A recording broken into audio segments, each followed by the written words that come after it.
మన చిత్తూరులో లేడీస్ కి గుడ్ న్యూస్. ఈ షాప్ లో మీరేం తీసుకున్నా 99, 49, 199, 149, 299 అనేసి బిలో 500 రూపీస్ లోపే ఉంటుంది.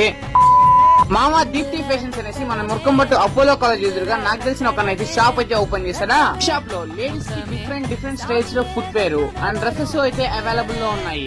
టు బడ్జెట్ ఫ్రెండ్లీ ప్రైస్ లో. నేను బడ్జెట్ ఫ్రెండ్లీ అని ఎందుకంటానంటే 49 రూపీస్ నుంచి స్టార్ట్ అయ్యి 499 రూపీస్ తోనే ఎండ్ అయిపోతాను. ఇక్కడ ఏం కొనుక్కున్నా లేడీస్ కి different dresses, night dresses, frock tops, western tops, churidars ఇలా అనేసి డిఫరెంట్ డ్రెస్సెస్ అయితే అవైలబుల్ లో ఉన్నాయి. ఈ విషయం తెలిసినాక SV set, SITAMS, Apollo college students అయితే చాలా మంది ఈ షాప్ లోనే ఉన్నారు. మీరు కూడా అయితే ఒకసారి వచ్చేసేయండి. ఇక్కడ ఏ డ్రెస్ తీసుకున్నా మీరు 500 రూపీస్ లోపే ఉంటుంది. 99 రూపీస్ నుంచి స్టార్ట్ అవుతుంది. కలెక్షన్ కూడా బాగుంది. అండ్ అంతేకాకుండా ఇక్కడ మొబైల్ కి యూస్ అయ్యే gadgets, temper glasses, pouches, iPhone cases, mobile service, mobile కి యూస్ అయ్యే gadgets A to Z available లో ఉన్నాయి. అండ్ స్లిప్పర్స్ కలెక్షన్ కూడా చాలా బాగుంది. మీరు కూడా ఒకసారి అయితే దీప్తి ఫ్యాషన్స్ లో చెక్ ఇన్ ఇవ్వండి.